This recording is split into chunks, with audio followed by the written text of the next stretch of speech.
నమస్కారం టీజీఫీ news TV వార్తలకు స్వాగతం. ముందుగా వార్తల్లోని ముఖ్యాంశాలు. మండలిలో కడియం అంశం లేవనెత్తగా దయాకర్ కు అడ్డుకట్టు. అసెంబ్లీ విషయాలు ఇక్కడ ప్రస్తావించొద్దన్న చైర్మన్. సభా నియమాలు పాటించాలని సభ్యులకు సూచన. మండలిలో వాగ్వాదంతో ఉద్రిక్తత నెలకొన్న పరిస్థితి.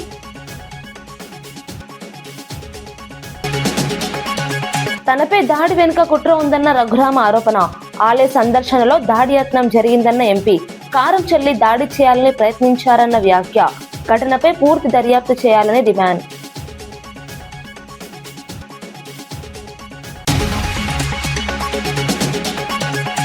పొంగులేటిపై భూ కబ్జా ఆరోపణలతో కేటీఆర్ సంచలన వ్యాఖ్యలు. 27 ఎకరాల భూమిపై వివాదం. అధికార బలం ఉపయోగిస్తున్నారని కేటీఆర్ ఆరోపణ. బాధితులకు మద్దతుగా బీఆర్ఎస్ ముందుకు.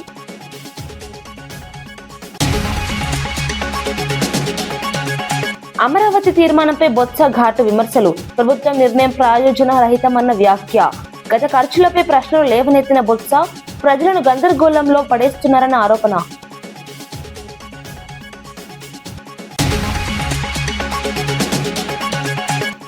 నిరుద్యోగుల సమస్యలపై ఆర్ఎస్ ప్రవీణ్ ఘాటు విమర్శలు.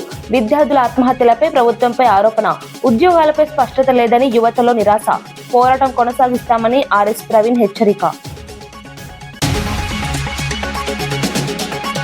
నియోజకవర్గాల పెంపు అంశంపై సీఎం రేవంత్ రెడ్డి వ్యాఖ్యలను బీజేపీ రాజ్యసభ సభ్యుడు లక్ష్మణ్ తీవ్రంగా ఖండించారు. ప్రజలను తప్పుదోవ పట్టించేలా సీఎం మాట్లాడుతున్నారని ఆరోపించారు. 50% అసెంబ్లీ సీట్ల పెంపు అంశంపై సరైన అవగాహన లేకుండా వ్యాఖ్యలు చేస్తున్నారని విమర్శించారు. కేంద్ర ప్రభుత్వంపై అనవసర ఆరోపణలు చేస్తూ రాజకీయ లాభాల కోసం ప్రజల్లో గందరగోళం సృష్టిస్తున్నారని అన్నారు. దేశవ్యాప్తంగా డీలిమిటేషన్ ప్రక్రియ స్పష్టమైన నిబంధనల ప్రకారం జరుగుతుందని, దీన్ని రాజకీయంగా చూపించడం సరికాదన్నారు. ప్రజలకు నిజమైన సమాచారం ఇవ్వాల్సిన బాధ్యత సీఎం మీద ఉందని లక్ష్మణ్ సూచించారు. తెలంగాణ అభివృద్ధికి కేంద్రం ఎల్లప్పుడూ కట్టుబడి ఉందని స్పష్టం చేశారు. మీరు మీ కాంగ్రెస్ పార్టీ దానికి బాధ్యులని మీరు బాధ్యత తీసుకుంటారా? పెరిగే సీట్లకు అనుగుణంగా 33% మహిళలకు, అదే రకంగా ఆ ప్రాతిపదికన ఎస్సీ ఎస్టీలకు కూడా అసెంబ్లీలోను లోక్సభలోనూ కూడా పార్లమెంట్లో వాళ్ళ సీట్లు పెరిగే అవకాశం ఉంది. వాళ్ళు గొంతు నొక్కడమే కాంగ్రెస్ పార్టీ విధానమా? రేవంత్ రెడ్డి గారు ఎస్సీ ఎస్టీలు ఎదగకుండా మహిళలు చట్టసభలో రాకుండా పన్నాగంలో భాగమా అని చెప్పి సూటిగా ప్రశ్నిస్తా ఉన్నాం. తెలంగాణలో క్రీడా రంగ అభివృద్ధిపై కాంగ్రెస్ ఎంపీ చామల కిరణ్ కుమార్ రెడ్డి పార్లమెంట్ లో కేంద్రాన్ని ప్రశ్నించారు. గచ్చిబౌలి స్టేడియం అప్గ్రేడ్, ఆధునిక షూటింగ్ రేంజ్, స్పోర్ట్స్ యూనివర్సిటీ ఏర్పాటు కోసం కేంద్రం నుంచి ఆర్థిక సాయం కోరారు. రాష్ట్ర యువతకు అంతర్జాతీయ స్థాయి అవకాశాలు కల్పించాలంటే మౌలిక సదుపాయాలు అత్యవసరమని తెలిపారు. దీనికి స్పందించిన కేంద్రం క్రీడలు రాష్ట్ర అంశమని పేర్కొంటూనే ఖేలో ఇండియా పథకం కింద ప్రతిపాదనలు పరిశీలిస్తా. Hyderabad campus and also State of Telangana requests Center to extend central financial aid to establish sports hub, sports university in our state, sir. In this regard, what action union government has taken, I want to know, sir. Thank you very much. अध्यक्ष महोदय, मैं आपके माध्यम से माननीय सदस्य जी को बताना चाहूँगी कि जो आज का क्वेश्चन है तेलंगाना को स्पेसिफिक नहीं है, और जो उन्होंने प्रपोजल के बारे में पूछा है, जो स्टेट से जो भी प्रपोजल सेंटर की तरफ आते हैं उसको एग्जामिन किया जाता है और फिर उसके अकॉर्डिंग फंड्स वहाँ पे अलर्ट किए जाते हैं. బీఆర్ఎస్ ఎమ్మెల్యే పాడి కౌశిక్ రెడ్డిపై ఫిషరీస్ చైర్మన్ మెట్టు సాయి తీవ్ర వ్యాఖ్యలు చేశారు. కడియం శ్రీహరి వంటి సీనియర్ నేతలను అవమానించడం అసహ్యకరమని మండిపడ్డారు. కౌశిక్ రెడ్డిని వెంటనే ఎర్రగడ్డ మెంటల్ ఆసుపత్రిలో చేర్పించాలని, ఆ ఖర్చు తానే భరిస్తానని వ్యాఖ్యానించారు. అలాగే బీఆర్ఎస్ నేతలు అసెంబ్లీకి మద్యం సేవించి వస్తున్నారని ఆరోపిస్తూ డ్రింక్ అండ్ డ్రైవ్ పరీక్షలు నిర్వహించాలని డిమాండ్ చేశారు. ఈ వ్యాఖ్యలు రాజకీయంగా తీవ్ర దుమారం రేపుతున్నాయి. అధికార ప్రతిపక్ష పార్టీల మధ్య మాటల యుద్ధం మరింత ఉధృతమవుతోంది. అసెంబ్లీ వ్యవహారాలు కూడా ఉద్రిక్తంగా మారే అవకాశాలు కనిపిస్తున్నాయి. Dalit Bandhu scam, BC Bandhu scam, mission Bhagiratha scam, mission Kakatiya scam, outer ring road scam, అదేవిధంగా సిఎంఆర్ఎఫ్ కూడా స్కామే. ఇన్ని స్కామ్ల party BRS party. Congress party స్కీమ్లు, ఫ్రీ బస్సు స్కీము, రేషన్ కార్డుల పంపిణీ స్కీము, సన్న బియ్యం స్కీము, అదేవిధంగా ఆరోగ్యశ్రీ 10 లక్షల స్కీము, 200 యూనిట్ల కరెంటు స్కీము, 500 రూపాయల గ్యాస్ సిలిండర్ స్కీము, ఇన్ని స్కీములు కాంగ్రెస్ పార్టీ ప్రవేశపెడితే మహబూబాబాద్ జిల్లాలో గంగపుత్రుల ఏకసంఘం సమావేశంలో కీలక డిమాండ్లు వెలువడ్డాయి. గంగపుత్రులను ఎస్సీ రిజర్వేషన్ జాబితాలో చేర్చాలని నాయకులు డిమాండ్ చేశారు. ఎన్నికల ముందు ఇచ్చిన హామీని కాంగ్రెస్ ప్రభుత్వం వెంటనే అమలు చేయాలని కోరారు. లేకపోతే రాష్ట్ర వ్యాప్తంగా ఉద్యమాలు చేపడతామని హెచ్చరించారు. గంగపుత్రుల అభివృద్ధి కోసం ప్రభుత్వం ప్రత్యేక చర్యలు తీసుకోవాలని అన్నారు. సంఘం నాయకులు, కార్యకర్తలు పెద్ద ఎత్తున పాల్గొని తమ సమస్యలను వివరించారు. సామాజిక న్యాయం కోసం పోరాటం కొనసాగిస్తామని స్పష్టం చేశారు. జరగడం జరిగింది. ఈరోజు ఈ సంఘం ఉద్దేశం ఏంటంటే ఈ రాష్ట్రంలో ఉండబడే 23 రాష్ట్ర సంఘాలు ఉన్నాయి. మేము ఆ సంఘాలు ఏం చేస్తున్నాయి, మా గంగపుత్ర జాతికి ఏం చేస్తున్నాయని చెప్పి ప్రశ్నించే అది కాకుండా ఈ సంఘం ద్వారా ఈ అణగారిన గంగపుత్రులకు ఏ విధంగా సహాయ సహకారాలు అందించి వాళ్ళ బతుకు తెరువుల్లో చీకటి తొలగించి వెలుగులు నింపే విధంగా మేము ప్రతి ఒక్క మారుమూల గ్రామాల్లో పోయి వాళ్ళ స్థితిగతులను తెలుసుకొని వాళ్ళ బాధ పంచుకొని వాళ్ళ కష్ట నష్టాలలో పాలు పంచుకొని వాళ్ళ గౌరవంగా ఏంటంటే ఇతర కులస్తులతోటి ఈ గంగపుత్రులకు పడే అగచాట్లు ఏదైతే ఉందో ఆ రూపుమాపేందుకే మేము కంకణబద్దులై పనిచేస్తాము. ఒక కులం వాళ్ళు మా కులాన్ని డామినేట్ చేస్తారు కాబట్టి వాళ్ళు ఏ ఊర్లలో ఉమ్మడి సొసైటీలు ఉన్నాయో ఆ సొసైటీలో వాళ్ళందరినీ కలుపుకొని పోతామని చెప్పి ఈ మీడియా ద్వారా తెలియజేస్తున్నాం. రోజుల్లో ఇంకా ఉధృతంగా ఈ గంగపుత్రులకు సేవ చేసే విధంగా మేము సేవా కార్యక్రమం కూడా మొదలుపెట్టబోతున్నాం. గతంలో కొన్ని దశాబ్దాల ముందే మీ ఆది నాయకురాలు ఇందిరాగాంధీ గారు కూడా మా బీసీఏ నుండి అది మన ఎస్టీ బిల్లు నుండి అప్పుడు మన లోక్సభలో మురుగుతుంది. మరి ఆ సంగతి కూడా తీర్చాలి. మమ్మల్ని బీసీఏ నుండి ఎస్టీలో కలిపిన తర్వాత ముద్రా సోదరులు మేమే స్వయంగా మేము స్వాగతం పలుకుతాం కంపల్సరిగా. జై గంగపుత్ర. వివిధ గ్రామాల నుండి విచ్చేసిన కుల బంధువులందరికీ పేరున నమస్కారాలు. మేము దాదాపు ఒక 6 నెలల నుండి కష్టపడితే ఈరోజు ఈ స్థాయికి వచ్చింది. గ్రామం అమెరికా, ఇజ్రాయెల్, ఇరాన్ పై కొనసాగిస్తున్న యుద్ధానికి వ్యతిరేకంగా హైదరాబాద్ లో భారీ ర్యాలీ నిర్వహించారు. చార్మినార్ నుంచి నాంపల్లి ఎగ్జిబిషన్ గ్రౌండ్స్ వరకు జరిగిన ఈ ర్యాలీలో పలు రాజకీయ పార్టీలు, ప్రజా సంఘాలు పాల్గొన్నారు. యుద్ధం వల్ల సాధారణ ప్రజలపై తీవ్ర ప్రభావం పడుతుందని భక్తులు ఆందోళన వ్యక్తం చేశారు. పెరుగుతున్న ఇంధన ధరలు, ఆర్థిక సమస్యలకు యుద్ధమే కారణమని పేర్కొన్నారు. ప్రపంచ శాంతి కోసం వెంటనే యుద్ధాన్ని ఆపాలని డిమాండ్ చేశారు. అసెంబ్లీలో కూడా యుద్ధ వ్యతిరేక తీర్మానం తీసుకురావాలని కోరారు. ఈ ర్యాలీ ప్రజల్లో చైతన్యం కలిగించాలనే లక్ష్యంతో జరిగింది.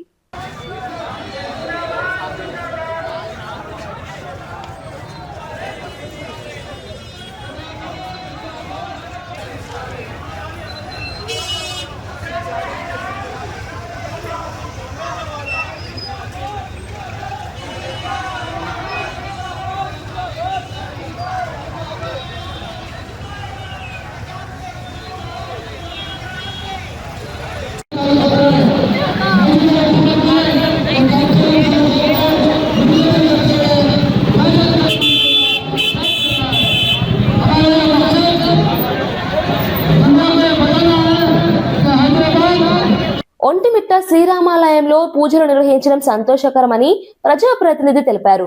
రాముడి జీవితం ప్రతి ఒక్కరికి ఆదర్శమని పేర్కొన్నారు. రాబోయే కళ్యాణోత్సవానికి వేలాది మంది భక్తులు వచ్చే అవకాశం ఉన్నందున సమగ్ర ఏర్పాట్లు చేయాలని సూచించారు. టీటీడీ అధికారులు, రాష్ట్ర ప్రభుత్వం సమన్వయంతో పనిచేయాలని కోరారు. ఒంటిమిట్ట రైల్వే స్టేషన్ లో ప్రతి రైలు ఆగేలా చర్యలు తీసుకోవాలని కేంద్రాన్ని అభ్యర్థించినట్లు తెలిపారు. ఈ ప్రాంతానికి ఉన్న చారిత్రక ప్రాధాన్యత దృష్ట్యా నియోజకవర్గంగా ఏర్పాటు చేయాలని సూచించారు. భక్తులకు ఎలాంటి ఇబ్బందులు లేకుండా చూడాలని కోరారు.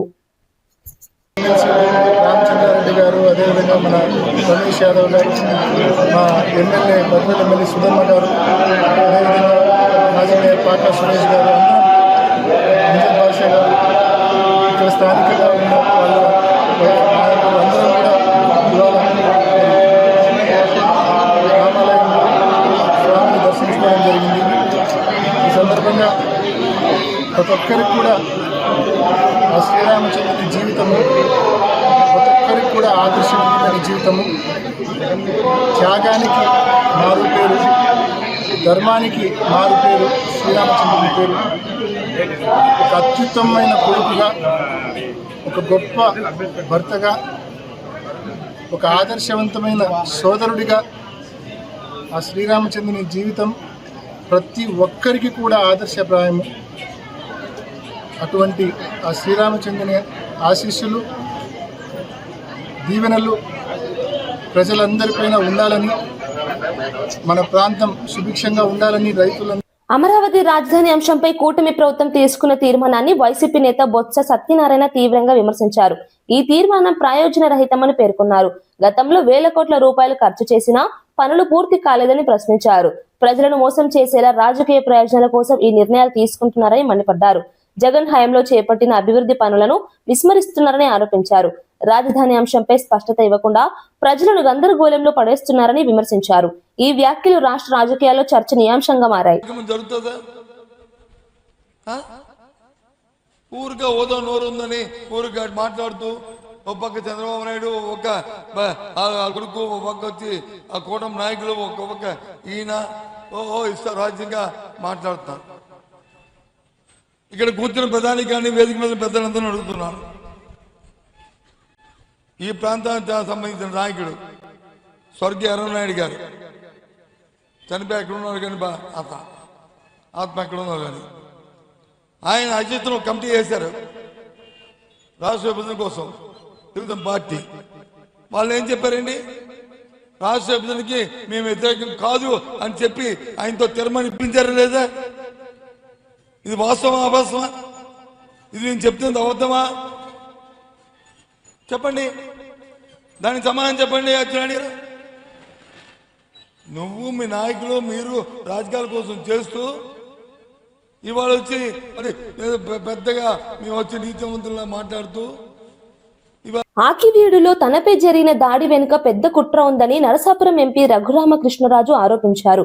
శ్రీరామనవమి సందర్భంగా ఆలయ సందర్శనలో మహిళల ద్వారా తనపై దాడి చేయాలని ప్రయత్నించారని తెలిపారు. కారం చల్లి కళ్లను దెబ్బతీయాలనే యత్నం జరిగిందని చెప్పారు. పోలీసులు అప్రమత్తంగా ఉండటంతో ప్రమాదం తప్పిందని వివరించారు. అనంతరం బయట వ్యక్తులను పిలిపించి తన వాహనంపై రాళ్లతో దాడి చేశారని పేర్కొన్నారు. ఈ ఘటనపై పూర్తి స్థాయి విచారణ జరపాలని డిమాండ్ చేశారు. బాధ్యులపై కఠిన చర్యలు తీసుకోవాలని కోరారు. ఈ ఘటన రాష్ట్ర రాజకీయాల్లో తీవ్ర చర్చకు దారితీసింది. మనం అది చేయాలి మాణిక్యాలరావు గారు అని చెప్పి చెప్పడం జరిగింది. అందులో భాగంగా మొన్న 27వ తారీఖు శ్రీరామనవమి రోజు అక్కడికి వెళ్ళినప్పుడు హడావుడంతా ఎక్కడెక్కడ వాళ్ళో చుట్టుపక్కల చాలా గ్రామాలు రిలయబుల్గా తెలిసింది. ఏం సానుభూతి పరులు, ఇక్కడ ఏమీ మొహాటం లేకుండా చెప్తున్నా, నీలి కోటు వీరుడు అవడో వాడే నీలి కోటు వీరుడు తాలూకా మనుషులు ఓపెన్గా క్లియర్గా మహాసేన రాజేష్ గారు కూడా చాలా స్పష్టంగా చెప్పారు. ఆ ట్వీట్లు పెట్టింది నీలకోటు డూప్ ఒకడు ఉన్నాడు, ఆ పేరుతో సహా మహాసేన రాజేష్ గారు చాలా స్పష్టంగా చెప్పడం జరిగింది. ఆధారాలన్నీ కూడా వస్తున్నాయి. తెర వెనుకున్న గ్రంథ సాంగుల పేర్లన్నీ కూడా వస్తున్నాయి. వారు ఎక్కడెక్కడి నుంచో జనాలు అక్కడ ఉన్న వాళ్ళే కాకుండా కొన్ని పేర్లు అక్కడ ఉన్న వాళ్ళ పేర్లు తెలుసు. ఆ నరేషు, ఆ చిన్న యేసోబా ఏదో చెప్పారు, చిన్న యేసోబు, ఈ బ్యాచ్ కాకుండా ఆ బయట ఊర్ల నుంచి కూడా వచ్చారు. ఆ మేజర్ క్రిమినల్స్ ఉన్నారు, రాజేష్ ఖన్నా, ఇస్మాయిల్. తెలంగాణలో నిరుద్యోగుల సమస్యలపై గద్వాలలో నిర్వహించిన పోరు దీక్షలో ఆర్ఎస్ ప్రవీణ్ కుమార్ పాల్గొన్నారు. రాష్ట్ర ప్రభుత్వం నిరుద్యోగులను పూర్తిగా విస్మరిస్తోందని తీవ్రంగా విమర్శించారు. కాంగ్రెస్ పాలనలో విద్యార్థుల ఆత్మహత్యలు పెరిగాయని, ఫీజు రియంబర్స్మెంట్ బకాయిలు చెల్లించక విద్యార్థుల భవిష్యత్తుతో ఆడుకుంటున్నారని మండిపడ్డారు. ఉద్యోగాల భర్తీ విషయంలో స్పష్టత లేకపోవడం యువతను నిరాశ పెంచుతుందన్నారు. నిరుద్యోగులకు న్యాయం జరిగే వరకు పోరాటం కొనసాగిస్తామని హెచ్చరించారు. ప్రభుత్వ వైఫల్యాలను ప్రజల్లోకి తీసుకెళ్తామని స్పష్టం చేశారు. ఈ దీక్షకు పెద్ద ఎత్తున విద్యార్థులు, యువత మద్దతు తెలిపారు.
ఆంధ్రప్రదేశ్ రాష్ట్రం మావోయిస్టు రహితంగా మారిందని డీజీపీ హరీష్ కుమార్ గుప్తా ప్రకటించారు. కేంద్ర కమిటీ సభ్యుడు సహా 9 మంది మావోయిస్టులు లొంగిపోయినట్లు తెలిపారు. కేంద్రం నిర్దేశించిన గడువు కంటే ముందుగానే ఈ లక్ష్యాన్ని సాధించామని వెల్లడించారు. లొంగిపోయిన వారికి తక్షణ సహాయం కింద ఆర్థిక సహాయం అందజేసినట్లు చెప్పారు. ఇకపై రాష్ట్రంలో అండర్ గ్రౌండ్ మావోయిస్టు కార్యకలాపాలు లేవని స్పష్టం చేశారు. భద్రతా పరంగా ఇది కీలక ముందడుగని అధికారులు పేర్కొన్నారు. రాష్ట్రంలో శాంతి భద్రతలు మరింత బలపడతాయని డీజీపీ తెలిపారు.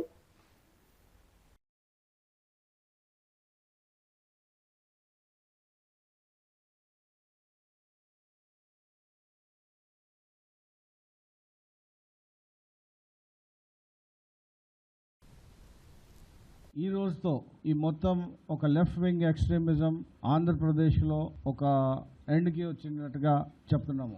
ఇప్పుడు ఉన్న ఈ 9 మెంబర్స్ లెఫ్ట్ వింగ్ ఎక్స్ట్రీమిజంలో చాలా కాలం నుంచి పనిచేసి ఈరోజు బయటికి వచ్చారు. ఇప్పుడు లాస్ట్ 1.5 yearలో 31 మెంబర్స్ అరెస్ట్ చేశాము. 106 మెంబర్స్ కార్డర్స్, అండర్ గ్రౌండ్ కార్డర్స్ వాళ్ళు సరెండర్ అయినారు. ఆంధ్రాలో ఇప్పుడు అండర్ గ్రౌండ్ కార్డర్స్ ఎవరు లేరు మన దగ్గర. Sir what about Ganapati sir? Ganapati కోసం అంటే ఆంధ్రాలో లేరంటే మేము దాని మీద కమెంట్ చేయడం may not be very appropriate. వాస్తవ పరిస్థితుల్లో సంబంధం లేనటువంటి పద్ధతుల్లో నిర్ణయాలు అనేటువంటిది ఉంటూ వచ్చాయి. దాని మూలంగా ఈరోజు మావోయిస్టు ఉద్యమం అనేటువంటిది మన ఏఓబెల్ని కాదు మొత్తం దేశవ్యాప్తంగా కూడా మావోయిస్టు ఉద్యమం అనేటువంటిది ఈరోజు కనుమరుగై పరిస్థితి అనేటువంటిది వచ్చినటువంటిది. కాబట్టి ఈ పరిస్థితుల్లో సాయుధ పోరాటాన్ని వదిలిపెట్టి జనజీవన సంస్థలో కలిసి ప్రజాస్వామ్యబద్ధంగా నా కార్యాచరణ కొనసాగిద్దాం అనేటువంటిది ఆలోచనతోనే పోలీసుల ఎదుట వచ్చి లొంగిపోవడం అనేటువంటి జరుగుతుంది. తెలంగాణలో పెండింగ్ బిల్లుల విడుదల కోసం మాజీ సర్పంచులు చేపట్టిన చలో అసెంబ్లీ కార్యక్రమం ఉద్రిక్తంగా మారింది.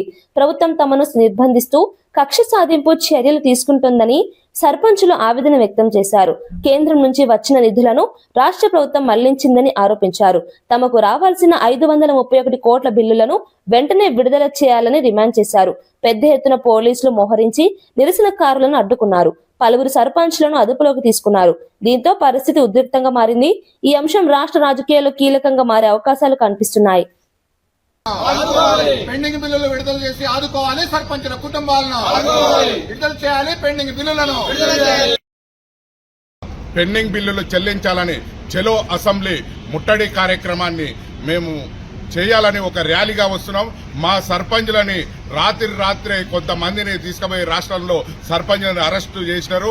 అంటే న్యాయం కావాలని అడిగితే, మా డిమాండ్లు నెరవేర్చమని అడిగితే, మా పెండింగ్ బిల్లులు చెల్లించమని ప్రభుత్వాన్ని అడిగితే మాకు నిర్బంధాలతో మా గొంతును నెక్కేయడం, మాకు బిల్లులు ఇవ్వకుండా ఈ ప్రభుత్వం కక్ష సాధింపు చర్యకు పాల్పడుతుంది. ఎందుకంటే ఈ ప్రభుత్వం వచ్చి 30 నెలలు అవుతున్నది. మా బిల్లులు చెల్లించకుండా మమ్మల్ని ఒక నానా ఇబ్బందులకు గురి చేస్తుంది. అనేక మంది సర్పంచులు రాష్ట్రంలో ఆత్మహత్యలు చేసుకున్నారు. అనేక మంది సర్పంచులు సూసైడ్ చేసుకున్నారు. అనేక మంది సర్పంచుల కుటుంబాలు రోడ్ల పడ్డాయి. కాబట్టి ఇవాళ కడుపు మరిగి మేము చేసిన వడ్డీలకు. కేరళ అసెంబ్లీ ఎన్నికల ప్రచారంలో కాంగ్రెస్ అగ్రనేత రాహుల్ గాంధీ బీజేపీ సిపిఎంలపై తీవ్ర విమర్శలు చేశారు. శబరిమల ఆలయంలో జరుగుతున్న దోపిడీపై ప్రధాని మోదీ ఎందుకు స్పందించడం లేదని ప్రశ్నించారు. కేంద్ర సంస్థలు విపక్షాలపై చర్యలు తీసుకుంటున్నప్పటికీ సీఎం పినరయి విజయన్పై మాత్రం చర్యలు లేకపోవడం రెండు పార్టీల మధ్య అపవిత్ర ఒప్పందానికి నిదర్శనమని ఆరోపించారు. భక్తుల మనోభావాలను పట్టించుకోకుండా రాజకీయ లాభాల కోసం వ్యవహరిస్తున్నారని విమర్శించారు. కేరళలో మార్పు అవసరమని, కాంగ్రెస్ కు అవకాశం ఇవ్వాలని ప్రజలను కోరారు. ఈ వ్యాఖ్యలు ఎన్నికల రాజకీయాల్లో కీలక చర్చకు దారితీశాయి. The gold of Ayyappa temple and replaced it with brass. So because he does not want to damage the BJP, he has kept quiet about the crime that has taken place against the holiest temple. This shows two things. The first thing it shows is the BJP and LDF are joined together.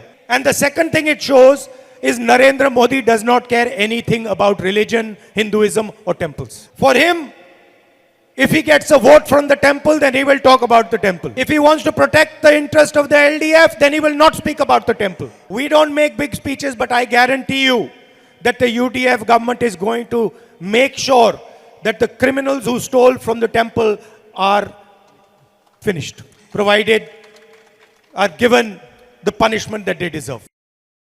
శాసనసభలో చోటు చేసుకున్న కడియం శ్రీహరి అంశాన్ని మండలిలో లేవనెత్తేందుకు Congress MLC Addanki Dayakar ప్రయత్నించారు. అయితే అదే సమయంలో మండలి చైర్మన్ గుత్తా సుఖేందర్ రెడ్డి జోక్యం చేసుకుని అసెంబ్లీకి సంబంధించిన విషయాలను మండలిలో ప్రస్తావించడం సరికాదని స్పష్టం చేశారు. సభ నియమావళి ప్రకారం వ్యవహరించాలని సూచిస్తూ దయాకర్ ను ఆపారు. దీంతో సభలో కొంతసేపు ఉద్రిక్త వాతావరణం నెలకొంది. సభ్యుల మధ్య వాగ్వాదం చోటు చేసుకుంది. శాసనసభలో జరిగిన ఘటనలు ఇప్పటికే రాజకీయంగా చర్చనీయాంశమవుతున్న నేపథ్యంలో మండలిలో కూడా ఈ అంశం ప్రస్తావనకు రావడం మరింత వేడెక్కించింది. సభ గౌరవాన్ని కాపాడాలని చైర్మన్ సూచించారు.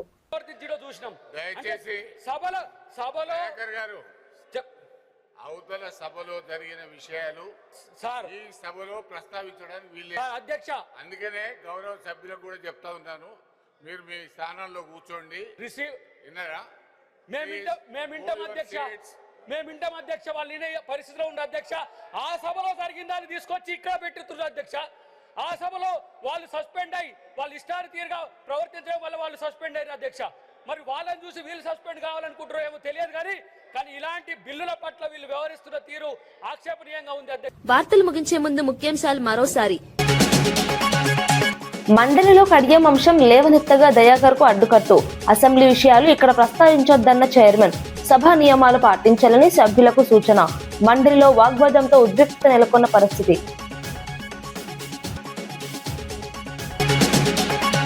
తనపై దాడి వెనుక కుట్ర ఉందన్న రఘురామ ఆరోపణ. ఆలయ సందర్శనలో దాడి యత్నం జరిగిందన్న ఎంపీ. కారం చల్లి దాడి చేయాలని ప్రయత్నించారన్న వ్యాఖ్య. ఘటనపై పూర్తి దర్యాప్తు చేయాలని డిమాండ్.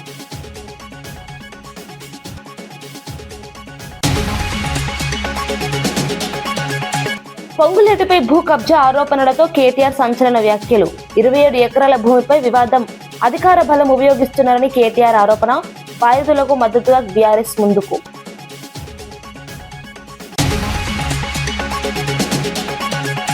అమరావతి తీర్మానంపై బొత్స ఘాటు విమర్శలు. ప్రభుత్వం నిర్ణయం ప్రయోజన రహితమన్న వ్యాఖ్య. గత ఖర్చులపై ప్రశ్నలు లేవనెత్తిన బొత్స ప్రజలను గందరగోళంలో పడేస్తున్నారన్న ఆరోపణ.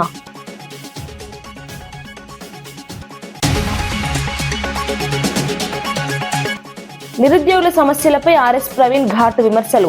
విద్యార్థుల ఆత్మహత్యలపై ప్రభుత్వంపై ఆరోపణ. ఉద్యోగాలపై స్పష్టత లేదని యువతలో నిరాశ.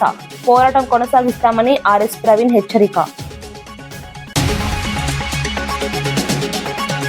ఇవి ఈనాటి వార్తా విశేషాలు. మరో బులెటిన్లో మళ్ళీ కలుద్దాం. నమస్కారం.